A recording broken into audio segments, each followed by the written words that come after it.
Welcome to the Deep Dive, where we pull apart the strategic thinking inside some of the world's most complex companies. And complexity. Nestlé is definitely up there. We're talking, what, 2,000 brands? Over 2,000, yeah, in 195 countries, all happening against this backdrop of constant global, well, chaos, geopolitics, economic shifts. Supply chain nightmares, you name it. It's a lot. It really is. So our mission today is to get inside the playbook of Nestlé's CFO, Anna Manz. How does someone in that role actually manage all that? Right. And specifically, how do you move a giant ship like Nestlé from just, reporting the numbers? After the fact. Exactly. To actively shaping those numbers before they happen. That's the modern challenge. So where does she start? What's the foundation? It really starts with mindset. Man's is clear. Yeah. You can't predict the next tariff war or the next pandemic. Trying to guess is pointless, basically. Pretty much a fool's errand, yeah. So instead, she focuses on building the capability and the capacity inside Nestlé to handle whatever comes next. Okay, so it's less about having a crystal ball and more about being ready to react, building agility. That's the core of it. Like, she talks about finance needing this really deep, granular understanding of their supply chains. Every single potential weak spot. Because the next crisis is coming, you just don't know what it is. She knows that.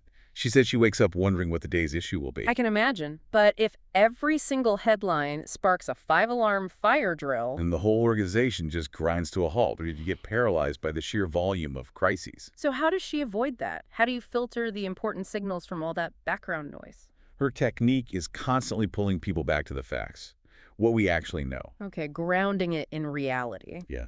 For example, looking at the U.S. market.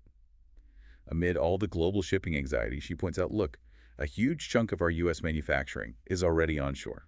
Ah, so that fact immediately gives them an edge over competitors maybe making things elsewhere for the U.S. Precisely. It cuts through the general fear with a specific factual advantage. The noise says, global shipping bad. The facts say, we're actually positioned okay here. And that focus on facts must feed directly into the big CFO job, allocating resources. Where does the money go? Absolutely. And apparently before, Nestlé had this tendency, maybe because it's so big, to just kind of spread the resources thinly. The law of averages approach, she called it? Yeah, sprinkle a bit everywhere and hope for the best, which, no, lacks focus. It was too incremental. So she needed to shake that up, force some tough choices. Exactly. A revolution in allocation, really. They decided to concentrate the top leadership's attention ruthlessly. And this is the 40 bucket strategy we've heard about. That's one. They basically said, let's identify roughly 20 top-performing areas, the real growth drivers, and maybe 20 bottom-performing areas. The ones that are lagging? The ones where you have to ask the hard questions. Do we invest more to fix it? Do we just maintain it? Or do we get out? And that framework cascades down. It's the template for the regions. It's the template. It signals a new way of thinking. Performance matters. Tough choices will be made. But wait, if you're only looking at those 40, say, top and bottom buckets, aren't you potentially missing something important bubbling up in the middle? Like a promising, smaller initiative? That's a fair question, a definite tension. Yeah. But the whole point is to change the culture. Right. To force a performance mindset. If you're not in that top 20, you now have to really fight with data to prove why you deserve more resources. It pushes against just comfortable average investment. More ruthless prioritization. That's the goal. And critically, the data for this isn't hidden in some massive PowerPoint deck. The enemy of transparency, the PowerPoint. She's not a fan for this purpose. No. They use live data dashboards, tracking those 40 buckets every month. Real-time visibility. Yeah, because PowerPoints, as she says, can be spun. Dashboards show the raw data against the targets. The owners of those KPIs have to explain misses regularly. That transparency in real-time data seem crucial. And it leads nicely into the next big shift you mentioned, moving upstream. Right. Traditional finance often feels reactive, doesn't it? You get the results, margins are down, and then everyone scrambles asking, what happened? What do we do? Looking backwards. Exactly, relying on lagging indicators. Manz is pushing the teams hard to focus on lead indicators, the KPIs that actually shape the P&L and cash flow before the results are locked in. So you're trying to see the future outcome in today's actions. That's the idea. You want to influence the outcome, not just report it. Can you give us that innovation example she uses? Makes it more concrete. Sure. So Nestlé launches a new product, The old way might be just tracking sales revenue. Which tells you if it succeeded or failed, but maybe 6 months too late. Right. The new way focuses on lead indicators, the behaviors that predict success or failure much earlier. Things like, Okay, 1, are we getting the distribution? Is it actually on the shelves where it needs to that be? makes sense. 2, are we getting consumer trial? Are people actually picking it up that first time? Crucial. And 3, are we seeing repeat buys? Are they coming back for more? So if distribution is great, but trial is weak, you know instantly it's maybe a marketing issue, not a supply issue. Exactly. Mm. You diagnose the problem based on the behavior reflected in those lead indicators, and you can fix it now. You're creating the good financial result by fixing the operation early, not just reacting to a bad P&L later. That makes a lot of sense. But shifting, what is it, nearly 277,000 people? Yeah, it's huge. Shifting that many people to think and operate this way, that's a massive change management challenge. Manz calls herself the orchestrator here. It is. And getting buy-in, especially when change involves cost savings, is tough. How do they approach that? Because cost cutting usually doesn't inspire the troops. The communication is absolutely critical. They set this big target, finding CHF 2.5 billion in savings over 3 years. I think they later increased it to 3 billion by 2027. Okay, big numbers. Huge. But the message wasn't just, we need to cut. It was very deliberately framed as, we need to find these efficiencies so we can redeploy the savings into accelerating growth. Ugh, that's different. It's not just cutting for cutting's sake. It's saving to reinvest. It funds the future. It totally changes the narrative, right? It's about fueling growth, not just surviving. And that helps break down silos, too. How so? They tackle inefficiencies systematically, rock by rock, as she puts it, getting finance, operations, IT, everyone needed in the same room to solve a specific problem. Forcing collaboration. And demanding transparency on the savings. Yeah. She explicitly says she has no patience for cost avoidance. Meaning, don't try to claim a saving you were already planning to make anyway counts towards this new efficiency drive. It has to be genuinely incremental. Right, holding people accountable for real change. Yeah. Now, with a company this global, there's always that tension. What decisions are made centrally versus locally? A classic challenge. Yeah. They have a pretty clear rule, it seems. Yep. Anything consumer-facing, the product specifics, the local marketing, the pricing nuances that has to be decided locally, close to the consumer, empower those teams. But scale initiatives. Things like big digitization projects or implementing the ERP system, that needs to be done centrally.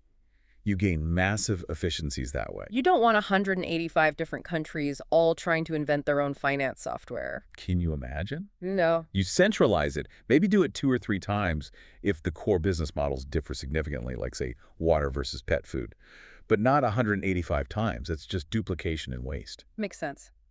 I want to circle back quickly to resistance, though. Pushing this much change, you must hit roadblocks. People get worried. Oh, absolutely. And she shared a learning there. Yeah. She said her earlier instinct when faced with resistance or worry was just to push harder, get on board. Right, the bulldozer approach. Which she realized was counterproductive. Her strategy now, stop and listen. Simple, but maybe not easy.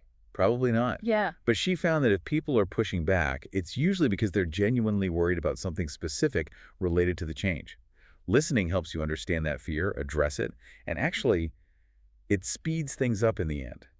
Pushing just creates more friction. That idea of listening and adapting sort of brings us to how the CFO role itself is changing. It sounds like it's way beyond just balancing the books now. Oh, completely. She talks about the CFO needing to be a synthesizer, creating value not just for shareholders, but for employees, consumers, the whole ecosystem. And using data to help different parts of the business have better strategic debates. Exactly. Framing the choices, facilitating the conversations. And that requires resilience, which we saw in her own story. Right, the London Stock Exchange Group experience. She joins, and boom, 6 weeks later. They closed this monster $27 billion acquisition of Refinitiv. Huge deal. And then the market reaction? The share price drops 30%. Wow, just imagine that. 6 weeks in, massive deal closes, market tanks. The pressure must have been intense as the new person. Yeah, she mentioned it's hard not to feel like stakeholders think you just torched a ton of value. So what was the takeaway from surviving that? Her big learning was just deliver. Reset expectations if you have to. Be transparent about the challenges, but then consistently deliver on those promises. Do that, and she says, no one remembers the crisis afterward. It's about steady execution. That reliability, that consistency, brings us back to the foundation again. Data. It always comes back to data, doesn't it? Mm. And Nestlé has a big advantage here. They have a single global ERP system, wall to wall. That's huge for consistency across 185 It countries. is. But interestingly, Manz still highlights data cleanliness as a major ongoing challenge. Just because you have one system doesn't mean the data going in is perfect everywhere. The governance is hard. Exactly. Garbage in, garbage out still applies. Keeping that data clean across such a vast operation is a constant battle, but it's essential for the next step. Which is artificial intelligence, AI. Right, that's the goal. Get useful AI working on top of that ERP data, the immediate aim. Free up the finance and business teams from drowning in report building. Let the AI do the grunt work. Basically, they want teams to be able to, as she puts it, talk to the P&L, Mm-hmm. use natural language, ask a question like, what's the biggest drag on margins in Southeast Asia this quarter? And get an instant, reliable answer. Okay, that's powerful. But the ultimate vision is even bigger than just smarter queries, right? They're talking about agentic AI. Yes, agentic AI. This isn't just a Q&A bot. It's more proactive. Much more. It's AI that can analyze the data, figure out the best action to take, and then potentially execute it, or at least recommend it very specifically. It takes everything, P&L, market share, consumer trends, and acts like a co-pilot. So you could see an AI suggesting a specific promotion strategy for a sales team in, say, Mexico, based on real-time inventory and competitor data. That's precisely the kind of vision. The AI doesn't just report. It recommends or even takes action within defined boundaries. And if AI starts handling reporting and basic analysis, that fundamentally changes the skills needed in finance, doesn't it? Drastically. The traditional path, rotating through audit, maybe controlling, Yeah. that's changing. So what's the new finance career path look like at Nestlé? The focus shifts heavily towards areas like shared services, definitely data science, and really understanding processes end to end, Yeah. managing the flow of information and value across the business. Less siloed expertise, more holistic understanding. Yeah, they're actively rethinking how to build those cross-functional end-to-end capabilities because automation is taking over the more routine, siloed tasks. It's about complex problem-solving, strategic insight, She sees it as one of the biggest functional shifts in her career. which is saying something. And that focus on capabilities links back to something quite personal about her. Oh, yeah. Connects to her background. She was actually trained as a research chemist, Interesting. and she apparently keeps a personal spreadsheet For what? to track her own professional development, her capabilities. Seriously. A CFO of Nestlé tracks her skills in a spreadsheet. Yeah, she self-scores her progress on different required capabilities, from just baseline knowledge up to mastery. It wasn't about aiming to be the best CFO initially.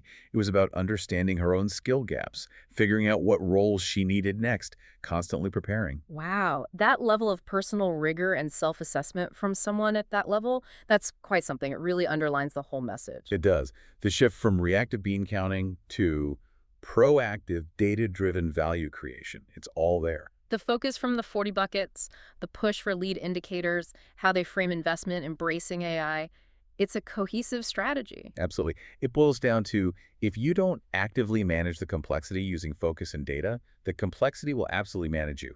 There's no middle ground anymore. So maybe the final thought for you listening is this. If a top CFO like Anna Manz uses a spreadsheet to track and build her own future critical capabilities, what are the 5 key capabilities you need to identify, track, and build right now in your own career to make sure you're ready for the shifts happening in your field?